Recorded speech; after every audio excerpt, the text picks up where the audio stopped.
Continuamos hoy nuestro estudio en el libro de los Hechos de los Apóstoles, y llegamos al capítulo 2. Pero antes de entrar en el estudio de este capítulo 2, quisiera mencionar una vez más cómo es que el capítulo 1 de los Hechos trae a un punto de enfoque común a los cuatro evangelios. El Evangelio según San Mateo concluye con la resurrección. El Evangelio según San Marcos concluye con la ascensión. El Evangelio según San Lucas concluye con la promesa del Espíritu Santo. Y el Evangelio según San Juan termina con la promesa de la segunda venida. Y el capítulo 1 de los Hechos los junta a todos cuatro y menciona cada uno de ellos. Los cuatro evangelios desembocan, por decirlo así, en el libro de los Hechos de los Apóstoles. Y este libro de los Hechos constituye un puente entre los evangelios y las epístolas. Bien, y ahora sí vamos a entrar en nuestro estudio del capítulo 2. Este capítulo 2 podemos dividirlo en dos partes principales.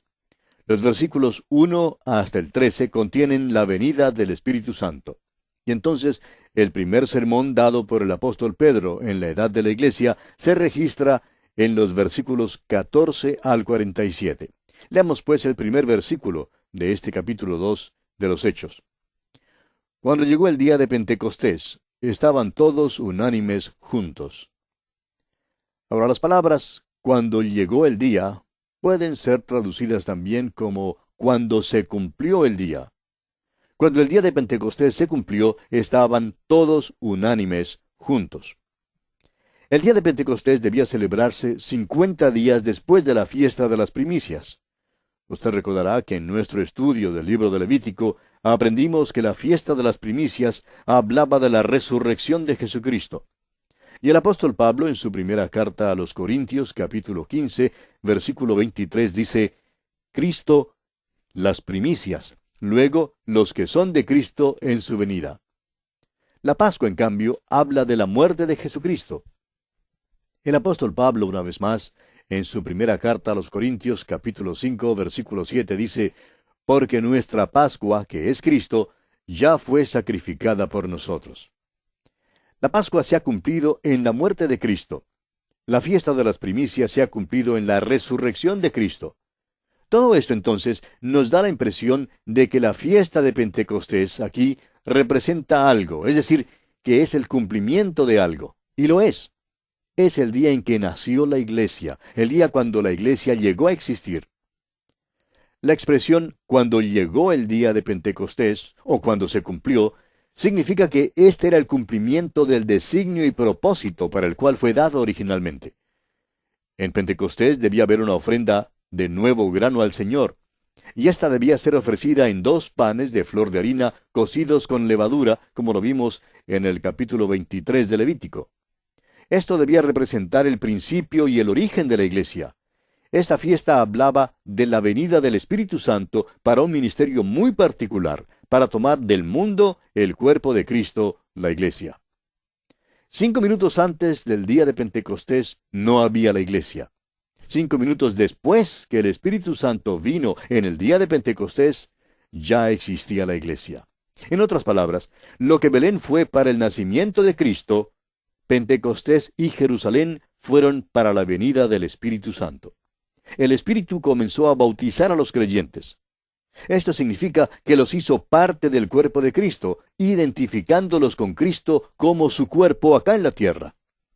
El apóstol Pablo en su primera carta a los Corintios, capítulo 12, versículo 13, explica, porque por un solo Espíritu fuimos todos bautizados en un cuerpo, sean judíos o griegos, sean esclavos o libres, y a todos se nos dio a beber de un mismo Espíritu.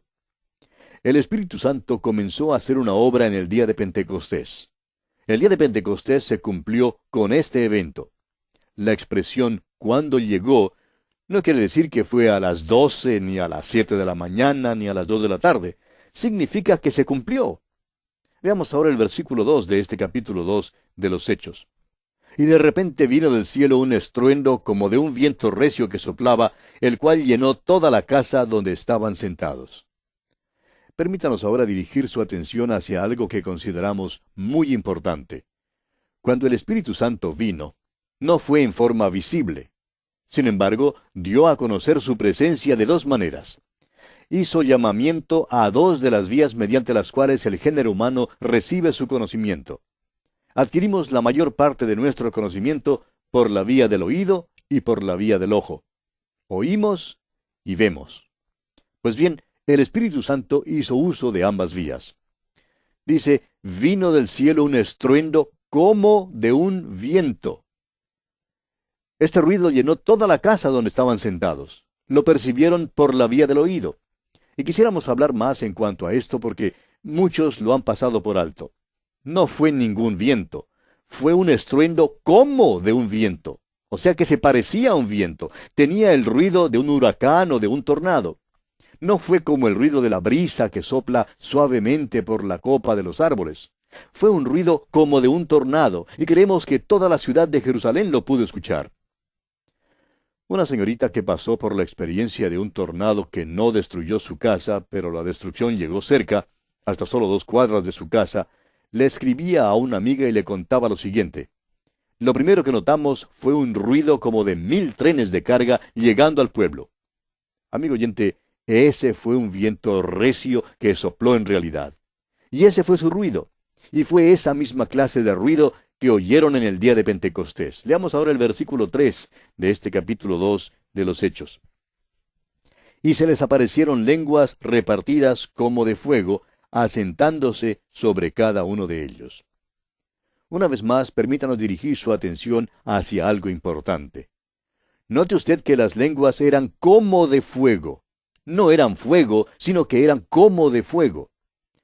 Quizás una mejor traducción para este versículo sería, se les aparecieron unas lenguas como de fuego que dividiéndose se posaron sobre cada uno de ellos. Esto llamó la atención por medio de la vía del ojo. Por tanto, en aquel día de Pentecostés, cuando el Espíritu Santo vino a la iglesia, bautizándolos al cuerpo de Cristo, hubo un llamamiento al oído y al ojo. Esto no debe ser confundido con el bautismo de fuego. El bautismo de fuego es el juicio que todavía ha de venir. En el libro de Apocalipsis vemos la ira de Dios que descendió del cielo, fuego del cielo. Ese será el bautismo de fuego. Si los hombres no reciben el bautismo del Espíritu Santo, entonces tendrán que experimentar el bautismo del fuego, que es juicio. El bautismo de fuego es sólo para aquellos que han rechazado a Jesucristo, porque el fuego es juicio, el fuego consume, pero ese fuego es algo todavía venidero en el futuro. El Espíritu Santo vino no en fuego, sino como de fuego, a fin de que los hombres pudieran ver. Continuemos ahora con el versículo 4 de este capítulo 2 de los Hechos. Y fueron todos llenos del Espíritu Santo, y comenzaron a hablar en otras lenguas, según el Espíritu les daba que hablasen. Este versículo dice que ellos fueron llenos del Espíritu Santo. Ahora alguien dudará el hecho de que hemos estado diciendo que fueron bautizados con el Espíritu Santo. ¿Fueron de veras bautizados? Creemos que sí. El Señor Jesús les dijo que así lo serían. Dice allá en el capítulo 1 de este mismo libro de los Hechos, versículo 4 y 5, y estando juntos, les mandó que no se fueran de Jerusalén, sino que esperasen la promesa del Padre, la cual les dijo, oísteis de mí. Porque Juan ciertamente bautizó con agua, mas vosotros seréis, ¿qué? Bautizados con el Espíritu Santo dentro de no muchos días. El mismo hecho de que fueron llenos del Espíritu Santo indica que todos los otros ministerios del Espíritu Santo a los creyentes habían sido realizados. En primer lugar, debe haber una regeneración. Un hombre tiene que nacer de nuevo. Ahí en el Evangelio según San Juan, capítulo 3, versículo 5, Jesús respondió, de cierto te digo que el que no naciere de agua y del Espíritu, no puede entrar en el reino de Dios. En el momento del renacimiento, el Espíritu de Dios viene a morar en el creyente. Dice el apóstol Pablo en su carta a los Romanos capítulo 8, versículo 9, mas vosotros no vivís según la carne, sino según el Espíritu, si es que el Espíritu de Dios mora en vosotros. Y si alguno no tiene el Espíritu de Cristo, no es de él. La morada del Espíritu de Dios sella al creyente en una relación eterna con Dios.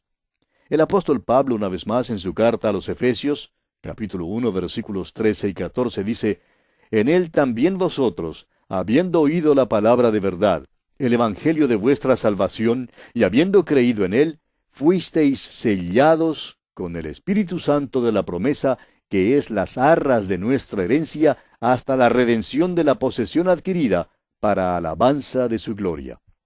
Y una vez más, en el capítulo 4 de la misma carta a los Efesios, versículo 30, dice, y no contristéis al Espíritu Santo de Dios, con el cual fuisteis sellados para el día de la redención. Ahora es posible contristar al Espíritu Santo de Dios, pero no es posible contristarlo hasta el punto de que salga de uno. El Espíritu de Dios sella al creyente para el día de la redención. Nunca se nos manda a pedir el sello del Espíritu Santo. Eso es algo que Dios hace habiendo creído nosotros en Él.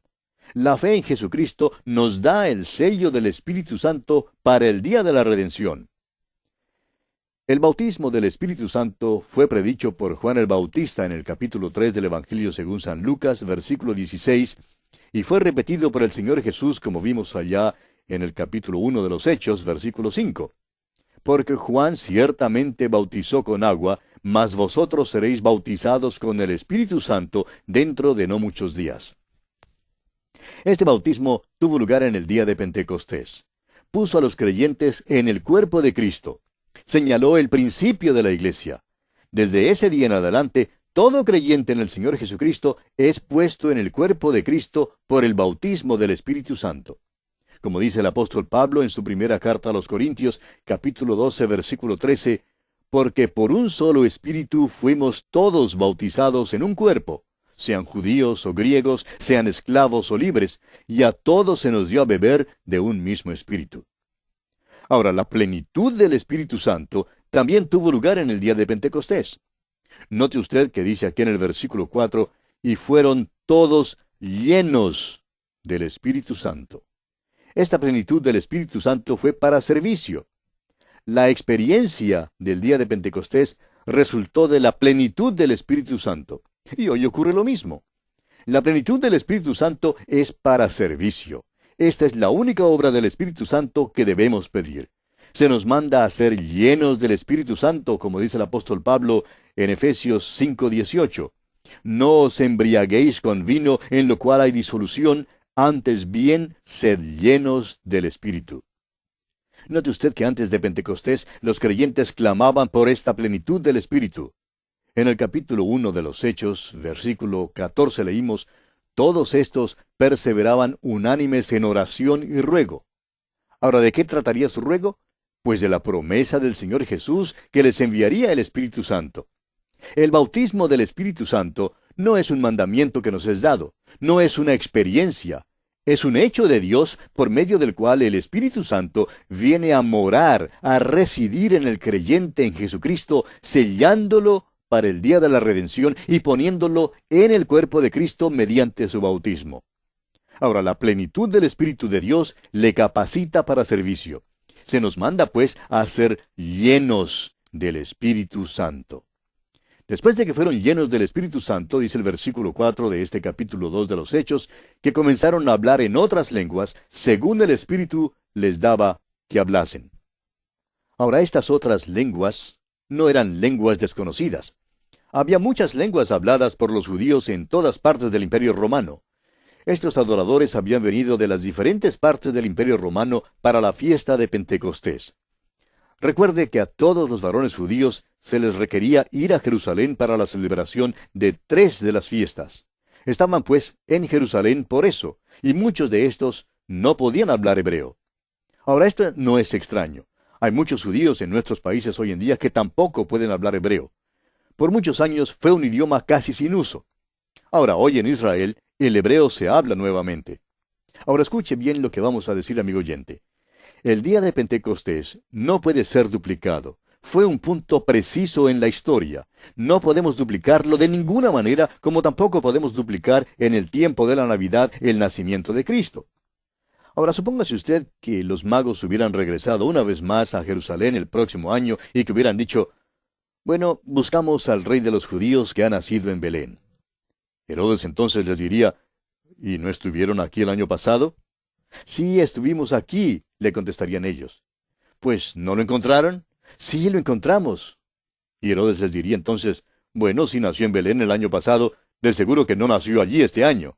Ah, sí, pero nos gozamos tanto aquí el año pasado y tuvimos una experiencia tan maravillosa que pensamos regresar para repetirla. ¿No cree usted, amigo oyente, que Herodes les hubiera respondido, miren, señores, no pueden duplicar ustedes eso, él nació en Belén una sola vez? Pues bien, tampoco se puede duplicar el Pentecostés. El Espíritu Santo vino en el día de Pentecostés. No es necesario pedirle que venga de nuevo. Ya está aquí. El Espíritu Santo de Dios está en el mundo hoy en día. Y Jesús nos dijo lo que haría después que viniera su Espíritu. Él dijo allí en el capítulo 6 del Evangelio según San Juan, versículo 14, Él me glorificará, porque tomará de lo mío y os lo hará saber. Cuando usted oiga hablar a alguien acerca de las cosas de Cristo, glorificando a Cristo, entonces usted sabrá que el Espíritu Santo de Dios está obrando. Ahora, el versículo 4 de este capítulo 2 de los Hechos termina diciendo, según el Espíritu les daba que hablasen. Estos apóstoles eran de Galilea. No podían hablar todos los otros idiomas que más adelante son mencionados en este pasaje. Pero ahora los están hablando. El Espíritu les daba que hablasen. Ahora leamos el versículo 5 de este capítulo 2 de Hechos. Moraban entonces en Jerusalén judíos, varones piadosos, de todas las naciones bajo el cielo. Habían llegado de todas partes para participar en la fiesta de Pentecostés. Este era el motivo por el cual estaban allí en Jerusalén. Ahora el versículo 6 dice, y hecho este estruendo, se juntó la multitud, y estaban confusos, porque cada uno les oía hablar en su propia lengua. Una mejor traducción de las palabras, y hecho este estruendo, es, habiendo ocurrido este estruendo. Creemos que se refiere a aquel estruendo como de viento recio que soplaba, que Jerusalén escuchó, y por eso se juntó la multitud. Creo que nunca me olvidaré la primera vez que escuché cuando uno de estos aviones supersónicos rompió la barrera del sonido. Todos salieron para ver qué había pasado. ¿De dónde había procedido ese estruendo? Nunca antes habíamos oído tal ruido. Pues bien, creemos que este estruendo aquí fue algo que el pueblo de Jerusalén nunca antes había oído. Y por tanto, salieron con precipitación para ver de dónde procedía ese estruendo. Y creemos que esto tuvo lugar en el área próxima al templo, y que había allí unos 120 creyentes, como se menciona en el capítulo 1, versículo 15 de este libro de los Hechos. Ahora, los que se juntaron allí estaban confusos debido a que, y por favor permítanos dar aquí una mejor traducción, estaban confusos debido a que cada hombre les oía hablar en su propio dialecto o idioma. No fue solamente que hablaban el idioma de su país, sino que también cada hombre oyó su propio dialecto. Es decir, así era como era hablado en una parte del país. Estos hombres no hablaban galimatías, amigo oyente. No hablaban en lenguas desconocidas. Estos hombres estaban hablando los dialectos de los hombres que se hallaban en la multitud. A mí no me sería posible hablar ningún otro idioma o dialecto sin conocerlo previamente. Pero eso es lo que hicieron estos hombres. Ahora hay otro aspecto que debemos mencionar. Es posible que los apóstoles no hablaran en lenguas extrañas de ninguna manera. Es posible que hablaran en sus propios idiomas, en sus propias lenguas, con una intrepidez que fue algo nuevo para ellos, dando el nuevo mensaje del Cristo resucitado según el Espíritu les daba que hablasen. Pero pudieran haber estado hablando en su dialecto galileo. El milagro bien pudo haber ocurrido en el oír.